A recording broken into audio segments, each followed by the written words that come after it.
बाबूजी, हमारी 7 शर्तें हैं और सातों की सातों शर्तें आपको माननी होगी। ये कैसी शर्तें हैं भाई? ये नया कोड ऑफ कंडक्ट है आपको। आप हमारे हिसाब से काम करेंगे, उठेंगे, बैठेंगे। बोलिए, मंजूर है? ये तो सरासर ज्यादती है। चुप चुप, इतने सालों हम पर तुमने हुक्म चलाया, बराबर है? अब हमारी बारी है। आशी, ये मत भूलना, अब भी मैं इस घर का मुखिया हूँ, जानती हो ना? मुखिया तो अभी आप ही हैं, लेकिन हुक्म कौन चलाएगा वो तो हम पे निर्भर। अच्छा, अगर ये बात है तो मालो के लिए मेरे पास भी कुछ शर्तें हैं। सॉरी, मालो को कोई शर्त मंजूर नहीं। सॉरी, फिर मुझे भी कोई शर्त मंजूर नहीं। मौसी ने अभी कहा ना कि हुक्म हम चलाएंगे और ये भी हम तय करेंगे कि शर्त कौन रखेगा और कौन मानेगा, राइट? अच्छा भाई, बताओ कौन कौन सी शर्तें हैं?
बनने की उम्र में कोई रोता है क्या?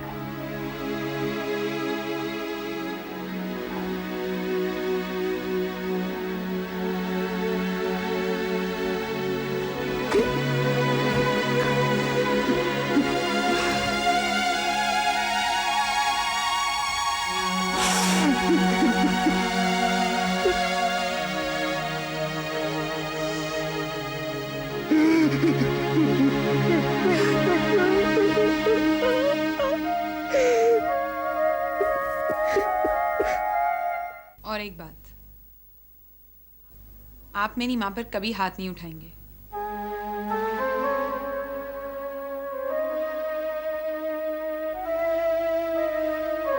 हाँ, नहीं, कभी नहीं।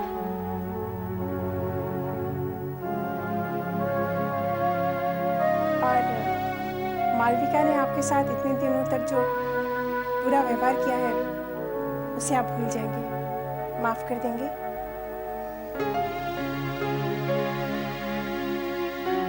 क्या हुआ?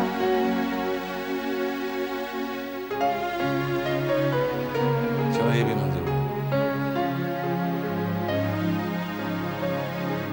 और बाबूजी, आप बार बार मौसी को बाहर निकाल देने की धमकी नहीं देंगे। हाँ? तुमसे किसने कहा कि मैं मौसी को धमकी दे रहा हूँ? मैंने नहीं।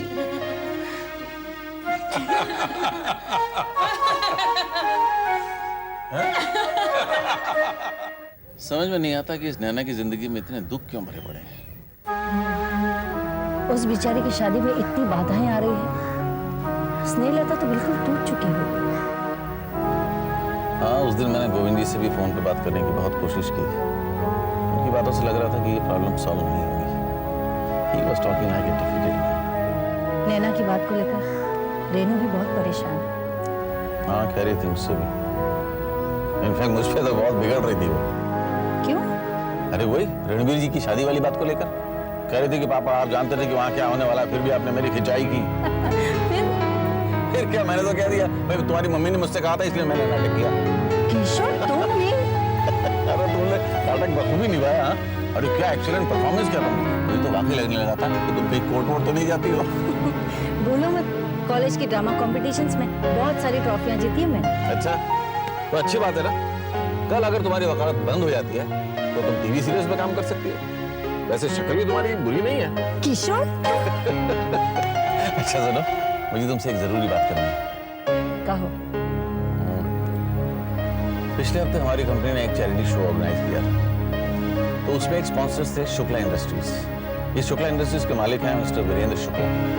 इनका एक छोटा भाई भी है। शुक्ला जी ने शो में कहीं रेणु को देख लिया तो मुझसे कहने लगे, अन्ना साहब बेटी की शादी वादी करनी है कि नहीं?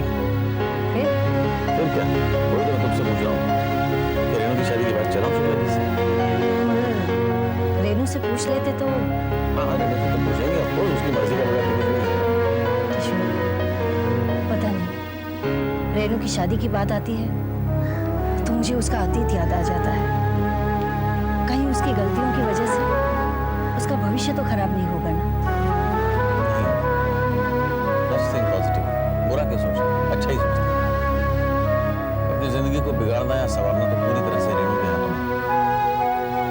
हमारा काम तो उसकी जिंदगी को एक सही मोड़ देना है बस। हाँ, मैं भी यही आशा करती हूँ सब ठीक हो जाए। एक अच्छे घर में ब्याह कर जाने में उसकी भलाई है। अरुणा के चालों का किसी के पास जवाब नहीं है, ना गोविंद के, ना मेरे, ना किसी से किसी के। ऐसा मत सोचिए आंटी, हम हैं ना, कुछ भी करेंगे, लेकिन नैना की शादी में कोई प्रॉब्लम नहीं आएगी। तुम सब हो इसलिए तो होप्स है, मैं तो हिम्मत हार चुकी हूँ। हिम्मत तो मन में होती है ना आंटी।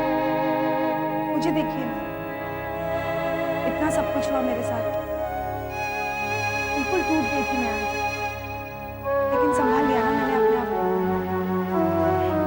छोड़ो ये सब, मैं ऐसा करती हूँ, तुम लोगों के लिए गर्मा गर्म नाश्ता बना के लाती हूँ।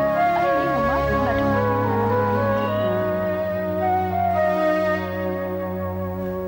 हाय नैना। हाय हाय हाय। ये लो।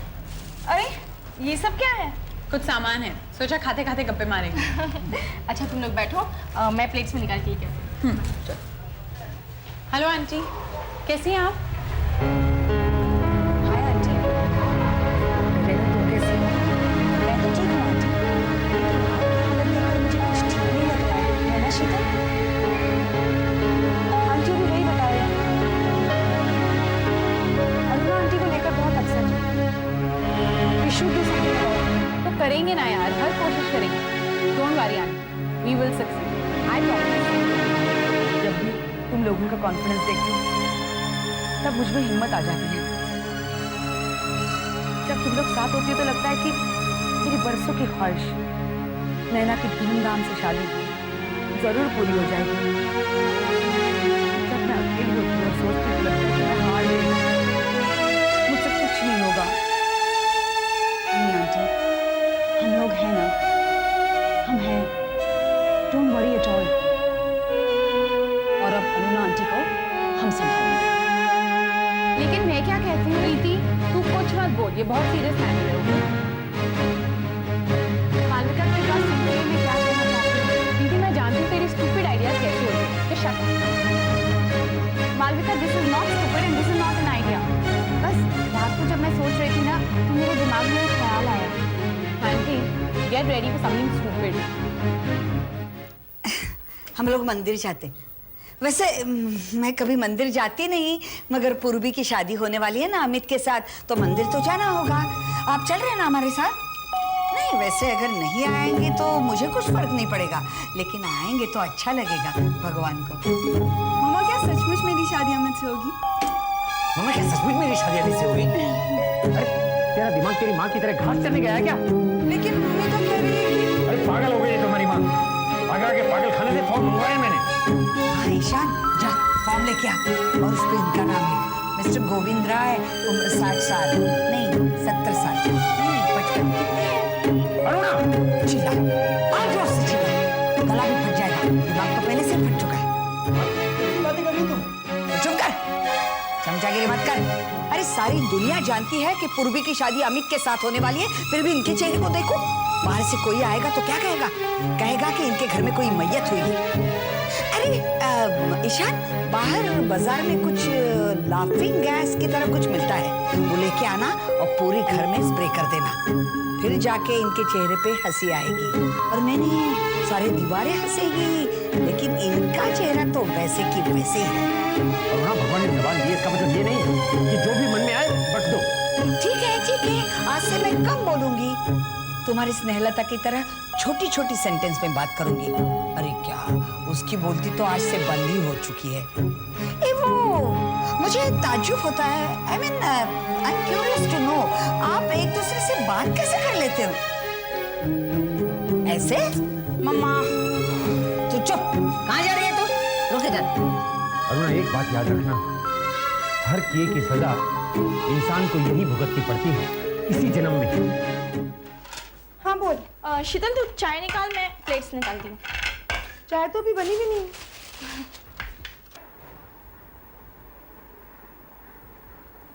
I think aunty is very upset. अगर हम में से किसी ने भी कॉन्फिडेंस लूज किया ना, probably she might just break down. I know Sheetal, मैंने बहुत बार उन्हें समझाने की कोशिश की है। पता है, उस दिन मैंने उन्हें कहा कि मम्मा बी पॉजिटिव, कुछ नहीं होगा, तो उन्होंने क्या कहा? कहती है कि जिसके साथ इतना नेगेटिव हो चुका है, उसके साथ पॉजिटिव क्या होगा? शीतल, कभी कभी मुझे भी ऐसा लगता है कि एक दिन मैं भी टूट जाऊंगी। नहीं, you have to be strong. Tension लेने वाली कोई बात ही नहीं है, हम सब है ना, सब कुछ ठीक हो जाएगा। नैना, शीतल, बाहर आओ, देखो प्रीति ने क्या सॉलिड आइडिया दिया है। क्या हुआ? अरे समझ ले, सारे प्रॉब्लम सॉल्व हो गए है ना आंटी? आंटी, आपको क्या हो गया? इतना आसान सॉल्यूशन आंखों के सामने था और हमें पता ही नहीं चला। अरे पर मुझे तो कोई बताए कि क्या हुआ? अगर इस प्रीति ने कह क्या दिया, सुनेगी तो प्रीति का पुतला घर में बना के रख देगी।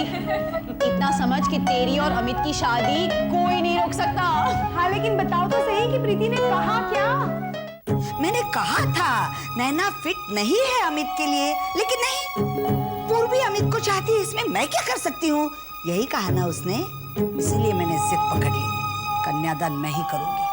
वो जिद तुमने इसलिए पकड़ी थी क्योंकि तुम्हें मालूम था कि अगर स्नेह मेरे साथ कन्यादान के लिए बैठेगी तो समाज में तुम्हारी कोई इज्जत नहीं रहेगी। हाँ, हो सकता है, तुम जो भी आरोप करो मुझे मंजूर है। मुझे सिर्फ अपनी बेटी की खुशी चाहिए थी, उसके लिए मैं कुछ भी कर सकती थी। लेकिन सच बताऊं गोविंद, तुम्हारी वो कोर्ट मैरिज वाली चाल ने मुझे डराया था। लेकिन भला हो स्नेहलता का, उसने कहा नहीं नहीं, कोर्ट मैरिज नहीं होने दूंगी मैं। अगर मैं उस वक्त वहां मौजूद होती तो प्यार से उसका चुम्मा ले लेती।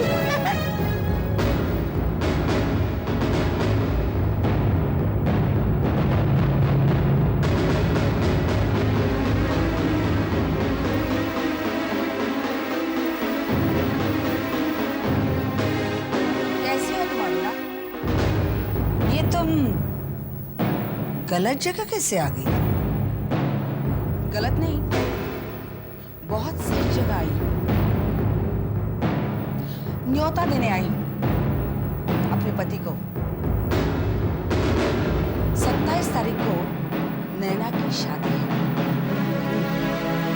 अमित के साथ। और हाँ, कोर्ट में नहीं, सरेआम मंडप में बड़ी धूमधाम के साथ। और पता है तुम्हें, कन्यादान करेंगे मेरे पति श्री गोविंद राय, और उनके साथ बैठेगी उनकी धर्मपत्नी स्नेहलता गोविंद राय। और हाँ, तुम वहां बिल्कुल मत आना। अगर तुम वहां मंडप के आस-पास भी दिखाई दोगी ना, तो आज तक तुमने मुझे जितना जलील किया है, उससे लाख गुना ज्यादा मैं तुम्हें जलील करूंगी, लाख गुना ज्यादा। और हाँ, यही बैठना इस छत के नीचे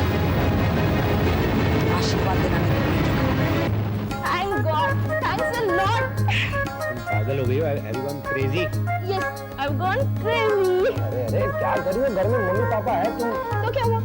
मैं नहीं डरती हूँ उनसे. I've really crossed the hurdle of my life. अरे क्या हर्डल क्रॉस कर लिया हमारे होने वाली बहू ने? जरा हम भी तो सुने. नमस्ते आंटी, नमस्ते अंकल. अरे नमस्ते नमस्ते क्या कर रही हो? पहले आके मेरे पैर छुओ और फिर बताओ कि तुम इतनी चहक क्यों रही हो भाई? हाँ, पकड़ो इसके कान और पूछो इससे. आंटी मैं ये कह रही थी कि I cannot describe. I'm really having fun at the moment. Amit ये क्या कह रही है? ये कह रही थी कि तुम्हारी माँ तो अभी से सास बनकर हुक्म चलाने लगी है. क्या? नहीं आंटी, मैं ये नहीं कह रही थी. मैं ये कह रही थी कि मैं आज बहुत खुश हूँ. अच्छा तब से यही बोले जा रही है ये. जरा खींचो इसके कान और पूछो इससे क्या कहना चाहती है. अच्छा भाई बात क्या है ये तो बताओ. आंटी वो क्या है ना कि बताओ वीर. अरुणा आंटी का प्रॉब्लम सॉल्व हो गया. आखिर मम्मी ने उन्हें हरा ही दिया. सुनो ईशान, वो तुम्हारे पापा जो फॉर्म लाए ना, कौन सा फॉर्म? अरे वही वो आगरे के पागल खाने वाला, उसमें पापा के बजाय स्नेहलता का नाम लिख देना और वो फॉर्म भर के भेज देना फौरन वहां. क्या है स्नेहलता आधी पागल तो थी लेकिन अब तो पूरी पागल हो गई है. हाँ? गोविंद मुझे तुमसे पूरी हमदर्दी है लेकिन तुम डरना मत, मैं हूं ना. सच कहूं अरुणा, उसके एक एक लफ्ज में आत्मविश्वास भरा था. पागलपन की बात तो दूर रही, पिछले 22 सालों में इतना कॉन्फिडेंस मैंने उसमें कभी नहीं देखा. तो कोई बात नहीं. कैसी बात? पता नहीं. कोई कॉन्फिडेंस नहीं है. दिया बुझने से पहले कैसे फड़फड़ाता है वो वाला किस्सा है. वो जोत है ना जोत, वो बड़ी हो जाती है. ऐसा तुम्हें लगता है? मुझे तो लगता है उसे कोई जादुई चिराग मिल गया है. उठो, शर्म नहीं आती? बड़ों की बातें सुनते हो. जाओ अंदर. लेकिन आप ही ने तो रुकने को कहा था. लेकिन आप कह रहे हो ना, चलो. क्या है? कुछ नहीं.